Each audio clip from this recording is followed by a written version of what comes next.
Jama'a, wannan matashin ya cuci kanshi. Kamar dai yadda kuke gani, wannan wani matashi ne mai garkuwa da mutane, inda ya sace wani ƙaramin yaro, ya buƙaci a biya kuɗin fansa, in ba haka ba zai kashe wannan yaro. Duk da haka iyayen yaron nan ba su da kuɗi, saboda kowa dai ya san irin halin da muke yanzu a arewacin Najeriya. Ba kowa ne ya tara kuɗi ba, musamman mu talakawa, kullum abincin da za ka ci sai ka fita ka nema. A cikin irin wannan halin da muke ciki, wai ɗan Najeriya bai taimaka maka ba, kana cikin wannan matsalar, sannan kuma ya zo ya ƙara jefa ka cikin wata matsala, saboda tsabar rashin imani ya zo ya ɗauke ɗanka, ya ce kuma wai yana buƙatar ka ba shi wasu miliyoyin naira wanda kai ma baka da su, shi ma kuma saboda baban ce ta sa ya zo ya ɗauki naka. Ka duba ka ga irin wannan jahilci, irin wannan rayuwar da mutanenmu suke yi, musamman na arewacin Najeriya, na dabbobi, wanda kuma wani lokaci ma gwanda dabba da irin wannan rayuwan. Domin kai kana nufin baka da shi ne yasa ka zo ka ɗauki ɗan wani, to shi ma wanda ka ɗauka ai bai da shi.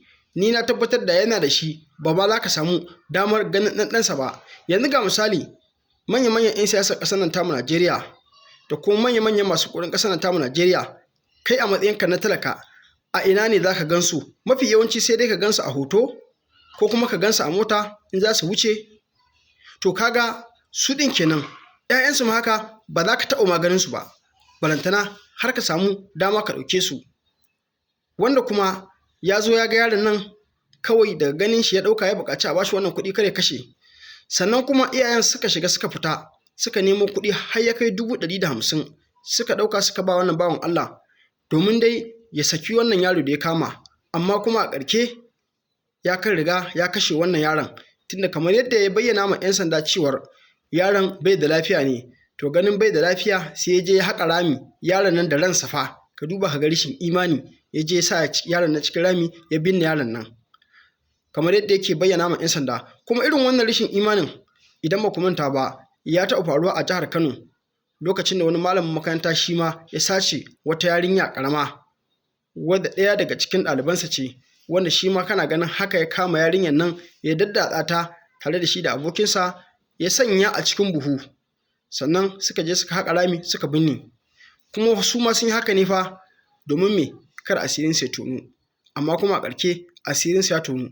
Ko da wani lokaci abin da muke gaya masu laifi shine, idan za ku duba ku daina wannan aikin ɓarnar, kawai ni ina ganin ku tuba ya fi muku sauƙi. Amma maganar ka ce za ka yi zalunci, ka ce wa asirinka zai rufu, wallahi ba zai rufu ba. In dai za ka yi zalunci sau 10, sai kuma Allah ya tona asirinka sau 10, kuma sai an kama ka. Kuma yanzu ka ga baccin ya riga ya shiga hannu, yana gaya ma 'yan sanda cewar wai yana da iyali, kuma shi ma har yana da yaro ɗaya. Yanzu idan iyalanka ne, saboda ka ci da su ne ka je kai wannan aika-aikar, yanzu ga shi nan ka rabu da iyalin na har abada, tunda har ka riga kai kisan kai 'yan sanda suka kama ka. To ni na tabbatar 'yan sandan nan ba su taɓa barinka ba, sai sun miƙa ka kotu, kuma duk hukuncin da ya dace a yi kai ma sai an maka. Yanzu kaga ka yi asara 10 da 10 kenan. Na farko ka rasa rayuwarka, na biyu kuma ka rasa iyalanka. Kuma yanzu kamar yadda ka zo ka zalunci iyayen wannan yaro, ka kama ɗanɗansu ka kashe, yanzu kullum kana gidan yari za ka dinga tunanin wannan yaron naka da ka bari, shin wani hali zai taso ya samu rayuwar shi a ciki? Kuma idan ya taso ya ji wannan mummunar abu da kai, shi ma ba zai ji daɗi ba. Allah ka raba mu da sharrin wa'innan azzalumai. Ga cikakken bidiyon don ku kalla. Ya sunanka? Abubakar Abdulaziz. Abubakar Abdulaziz. a buɗe bakinka. Sunan Abubakar Abdulaziz. Abubakar Abdulaziz. Shekara ka nawa? 30. Kai mutumin ina ne? Sabuwar santa. A ina kenan? Musa Waluhu Gannan. To me ya faru ga ka an kawo ka hedikwatar 'yan sanda?